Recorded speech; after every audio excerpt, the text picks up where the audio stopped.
Welcome back to the channel, y'all. I'm happy to see you, whoever you are, wherever you are. Thank you for clicking on the video. So, this video is all about the CIA and certain things that they've done throughout the years. Now, some of it is on MK Ultra, some of it is on telepathic stuff, some of it is on just other stuff. You know, I'm not gonna give everything away at the very beginning, y'all, but there is definitely a bunch of different stuff in this video compilation of different things that have a lot of people up in arms about the CIA. A lot of people don't like the CIA because, you know, CIA is Big Brother, you know what I mean? So, with that being said, this is just some of the dark conspiracies and some of the things that are actual facts that you can go look up. And some of them are just random crazy theories that might or could be real. So, again, I just want to say thank you to everybody that's popping in with this whole series. I have a whole bunch of them, and I'm just running it down. So with that being said, let's go ahead and get into it. Peace. In 1951, a French town went mad. More mad than usual. People were screaming in the streets, hallucinated. They had terrifying visions, and some even died as a result of this. Malgré tous les calmants et somnifères que le médecin a pu m'administrer. Alors il est évident, quand on reste 21 nuits sans dormir, l'esprit travaille. Et ma jeune fille avait des crises terribles d'hallucination, se dressant sur son lit. Was this mass hysteria or something far more sinister? It's in this video, so it was more sinister, probably, most likely. In fact, recently declassified CIA documents suggest this was not just a freak occurrence. Evidence points to a covert experiment gone wrong. In Pont Saint-Esprit, they call it the cursed bread drama, because all of those who fell ill ate the bread from the Brion bakery. It's the first time in France that a whole village has gone mad.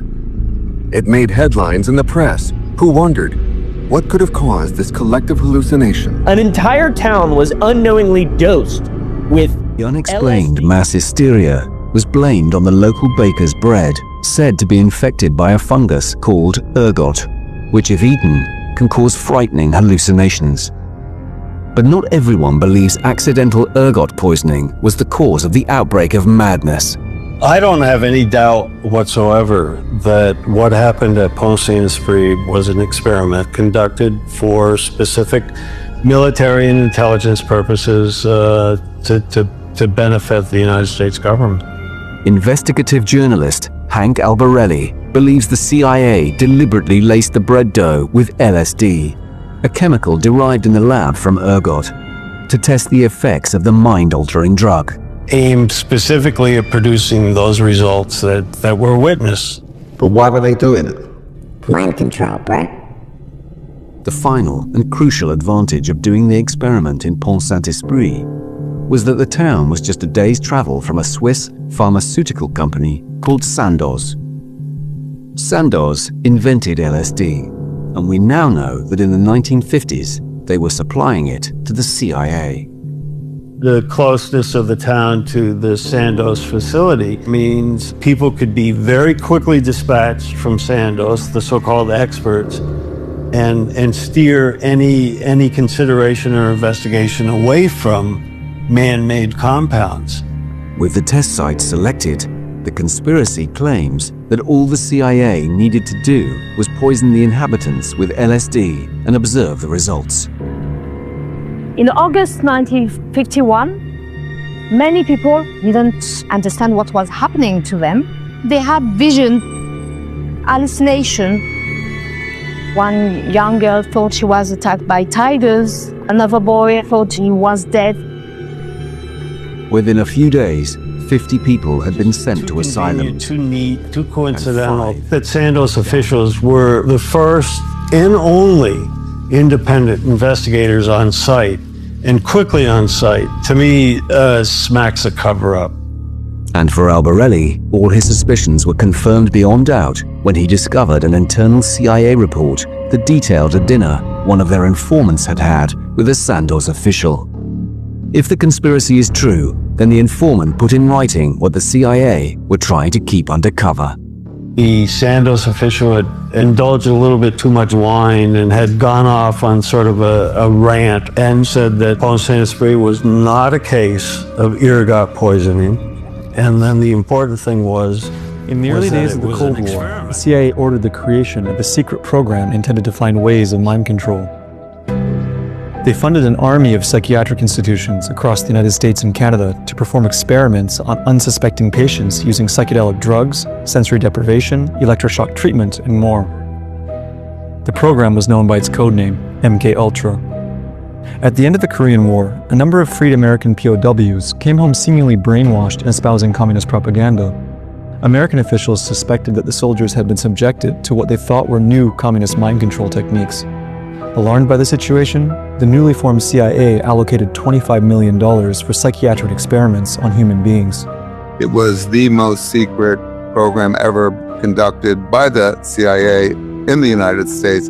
Patients at psychiatric hospitals, prisoners in federal institutions, and even people in the public were given drugs without their awareness. Cameron pursued a concept he called depatterning, which was meant to reduce patients to an infantile psychological state wherein doctors could take advantage of the person's cognitive vulnerability to attempt to rebuild their mind under the doctor's control.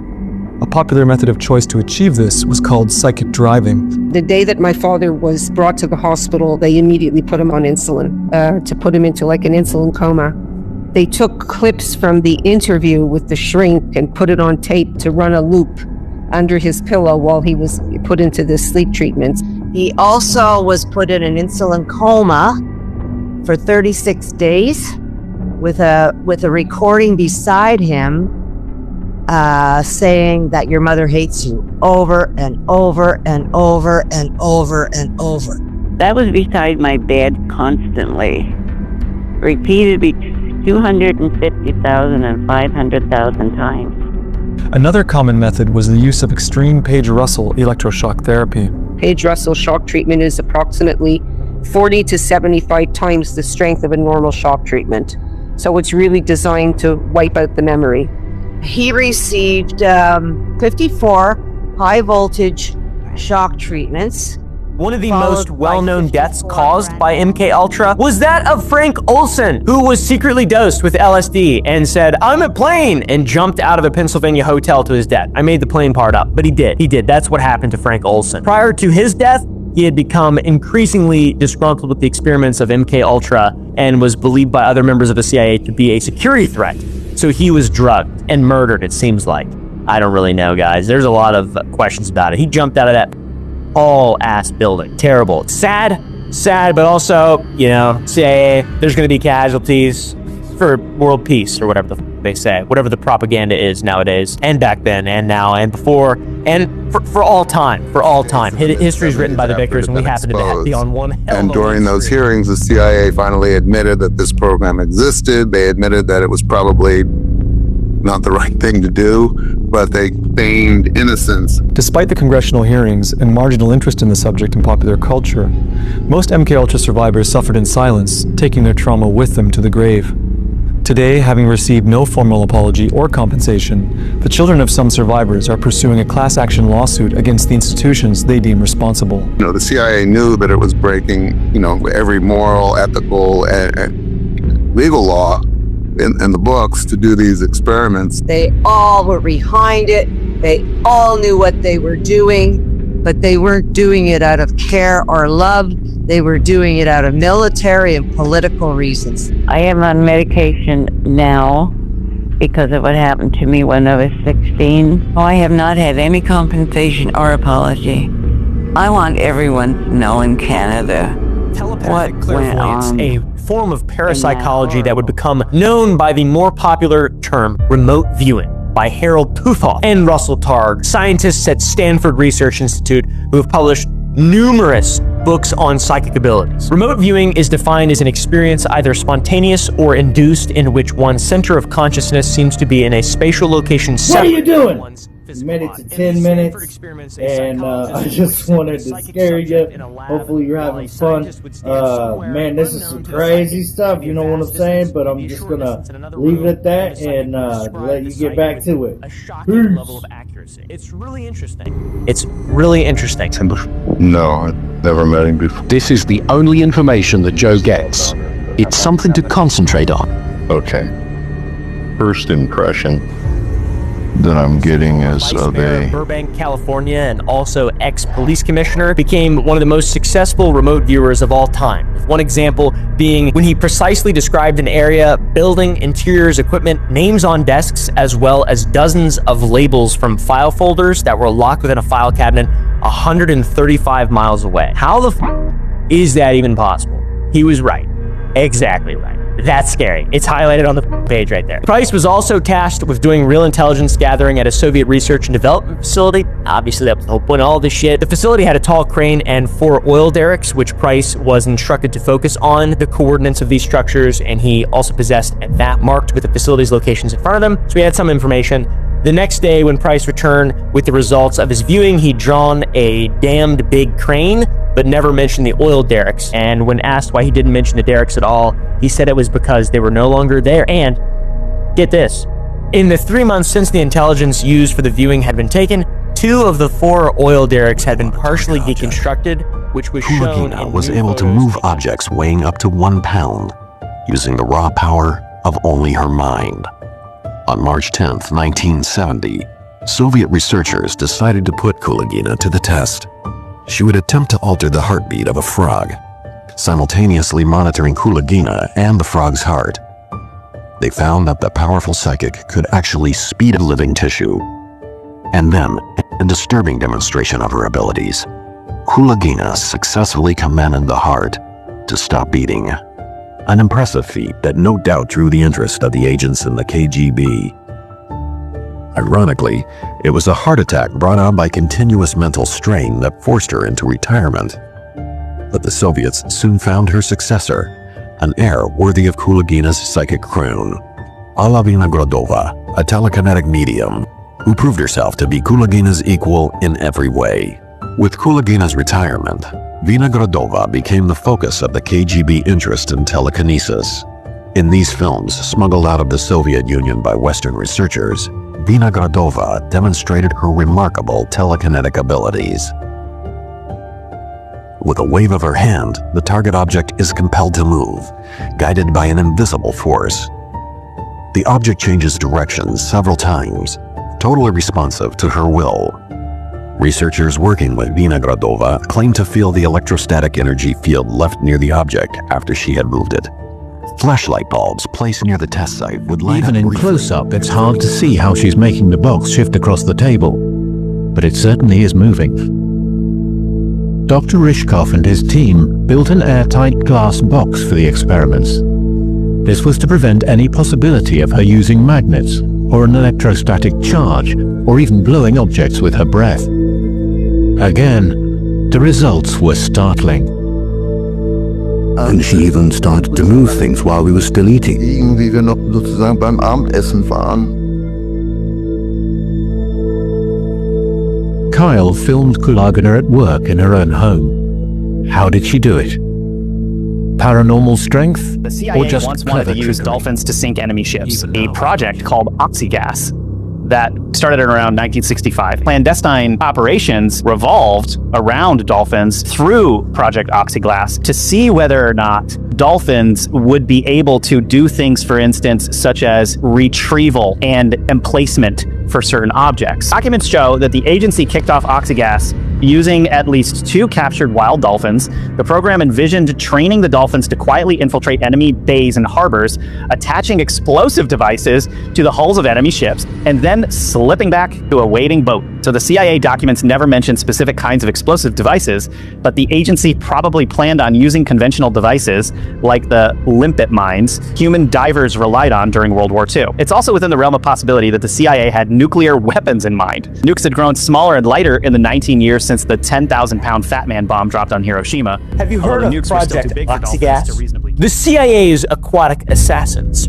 Interesting. As the Cold War intensified, intelligence agencies explored increasingly unconventional methods to gain strategic advantages over one another. In the 1960s, the Central Intelligence Agency, aka the CIA, embarked into a classified program that would push the boundaries of both scientific understanding and the considerations of ethics. Project Oxygas, my friends. It was codenamed. It aimed to transform one of nature's most intelligent creatures into a covert operative, the bottlenose dolphin. The intelligence and complexity of dolphins and a bunch of other different animals, people were just only beginning to understand how deep that rabbit hole went. Like freaking sharks with freaking laser beams attached to their freaking heads. You know, I have one simple request, and that is to have sharks with frickin' laser beams attached to their heads. Imagine if we had a strike force of dolphins. That'd be cool. Appalachian Dolphin Strike Force. CIA researchers employed conditioning techniques to train dolphins. Classic shit. Rewarding desired behaviors, encouraging repetition of those behaviors, and gradually shaping the dolphin's response to specific commands. Genius stuff. High level stuff. That's how I got my dog Frankie to sit, but just like slightly different, because she still can't attach bombs to enemy vessels.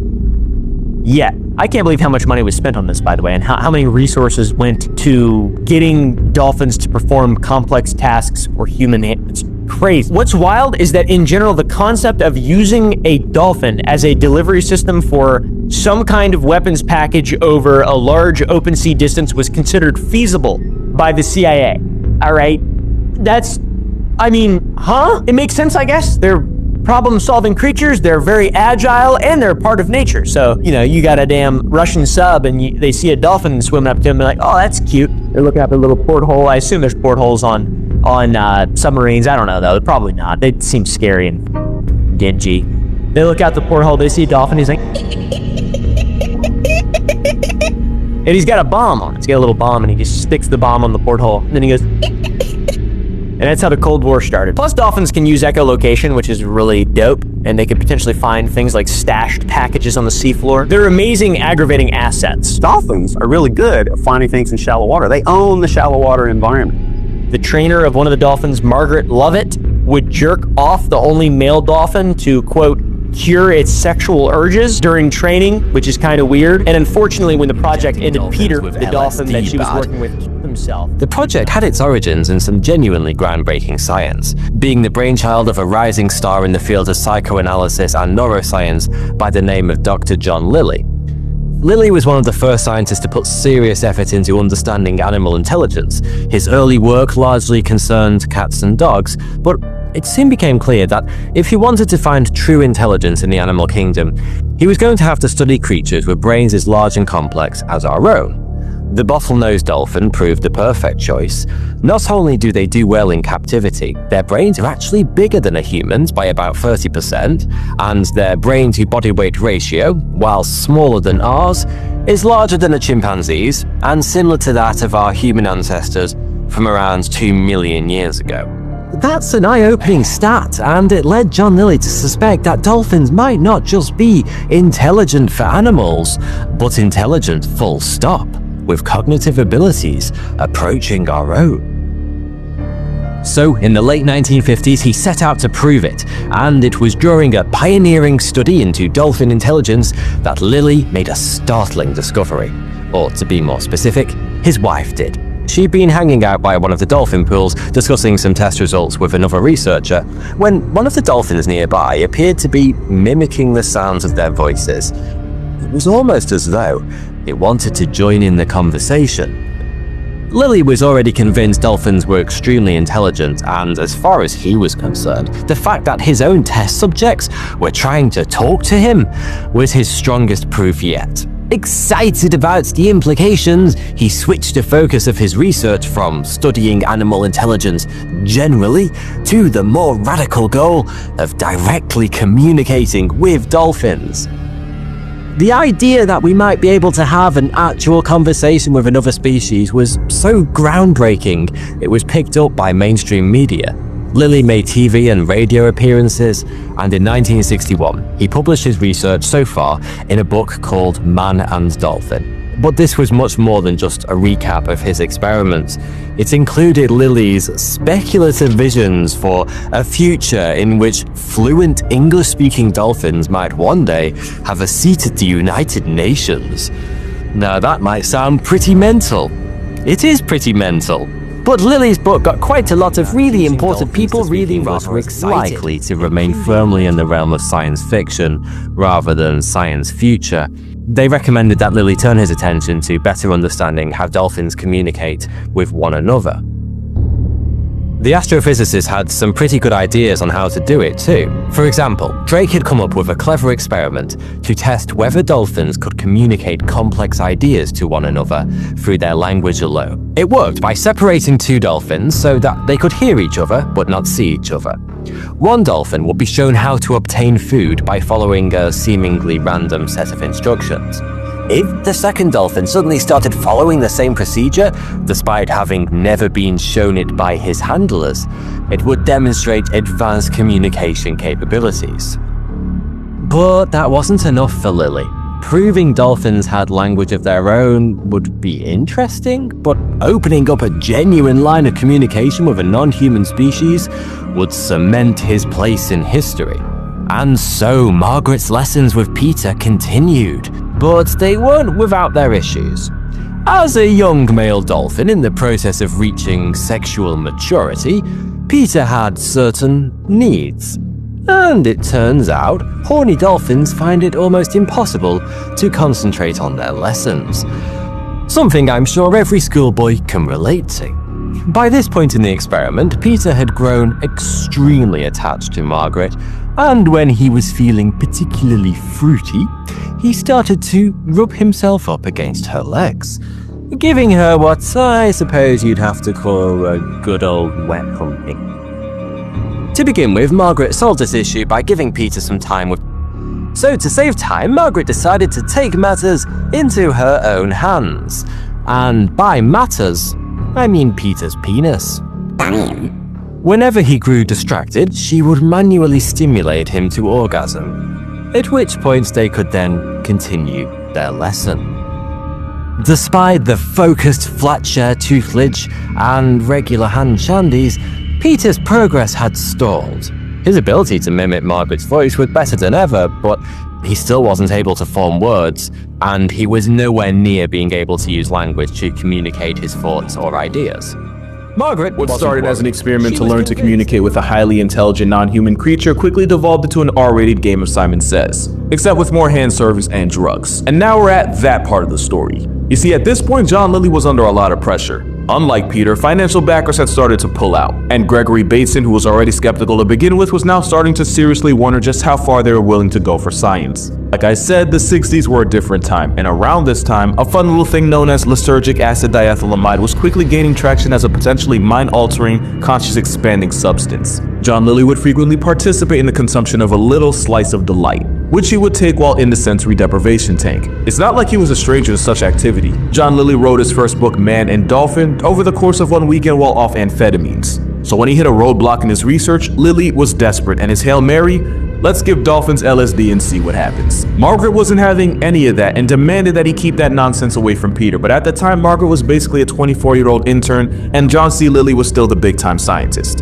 And like I said, hindsight's 20/20 and logic had real estate in his blind spot. So John took Peter along with Pam and Sissy on a lovely Saturday drive and recorded what happened. And apparently, nothing. Dolphins might have been slightly noisier, but pretty much nothing to record. Lilly was beyond down bad, and he was desperate for a response, and he knew that dolphins have an incredible sense of hearing. So he got out a jackhammer, because at this point I don't think this was even about dolphins anymore. I think he just wanted to do acid. And this was the 60s, it's not like you needed an excuse for that kind of thing. And the noise didn't seem to do anything but probably ruin whatever trip the dolphins were on. At this point, Gregory Bateson had seen more than enough. Remember how I said he started to wonder how far they were willing to go? Well, apparently his line in the sand was giving dolphins a little sense of direction. If the experiment was a train and science was the tracks, at this point this thing was halfway down the Pacific, so he packed up and left. It was kind of wraps for the entire experiment after that. At one point, Lilly tried communicating with the dolphins telepathically, so safe to say the acid had won. And as the experiment was called off and the staff separated, the dolphins were shipped out. So here's where a lot of the facts got left out for the sake of the story. So it's popular belief that after the experiment ended and Peter was separated from Margaret, he proceeded to die of a broken heart.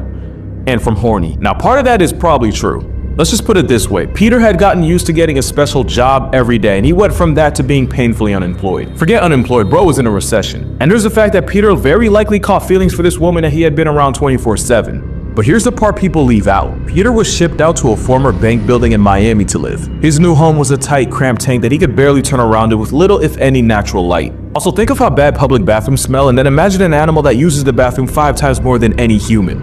So yeah, Peter got effed over, only this time it was completely figurative. Another fact about dolphins is they aren't involuntary breathers like us. Every breath they take is a conscious choice. It's why dolphins can only sleep by resting half their brain at a time. It's why dolphins can only sleep by resting half their brain at a time. Otherwise, they would just not breathe and flatline themselves. We know this because when John Lilly operated on dolphins to observe their brain and put them under anesthesia, the dolphins ended up suffocating. So Peter made the executive decision to delete himself, likely due to depression. Margaret didn't do much better, because when Hustler magazine found out about her and Peter and what she did to Peter, they wrote a story on her, and let's just say it wasn't a good look. Also, did I mention she never got paid for this? Like, imagine your entire legacy, like what you're gonna leave on this earth was that you had relations with a wild animal and didn't even get paid for it. So I guess both she and Peter got screwed. Peter's death wasn't even the last time something like this would happen. Kathy was a dolphin who played flipper, and once the show ended and she was moved to an isolated pen, she too would proceed to cross her name off the census. Maybe it's a good thing we never learned how to talk to dolphins, because I imagine they wouldn't have much positive to say. He continued to experiment, but when a light seasoning of dope became illegal, he started doing ketamine. And like I said, we've done some sick things for science. Like when psychologist Winthrop Kellogg decided to raise his human baby son alongside a female chimp named Guada. See what would happen. What happened was his human son started acting feral, walking on all fours, grunting like Gua, and even biting people. When the experiment ended and they sent off the female chimp that they had raised as a daughter to be used in more experiments, Gua would flatline to pneumonia a couple months later, and the boy she was raised with, Donald, would grow up to be a psychiatrist, until he would also delete himself at the age of 43. So I guess the theme of this video is sometimes science goes way too far. And as groundbreaking as it was, it somehow wouldn't be the last time someone publicly had relations with a dolphin. Like, this man had an entire relationship with a dolphin named Dolly that he claimed seduced him. Only difference was they went way past handwork, and to my knowledge, no substances were involved. Now, in fairness to him, he did have to deal with some pretty heavy trauma as a kid, namely when he was violated by a psychiatrist at the age of 5, according to a podcast he was on that I watched. Speaking of which, like the video. You made it to the end! Yeah! You made it to the end. If you actually did make it to the end, thank you. Again, all your support. Like I keep saying, you know, on the sides and then just in some of the videos, please like, share, hype it up, share it out to people, comment. I want to hear from y'all in the comments. Anything, any random thought about anything that is any of the compilation videos that I've done that you want to talk about, just leave it in the comments. Other than that, you know the deal. Stay to the positive, never to the negative. Always remember that. Go out with the day, baby. You play, you only get one life to live. You better live it for today. Other than that, man, hopefully you had a good one. Hopefully you stayed for this whole thing. With that being said, I'm out.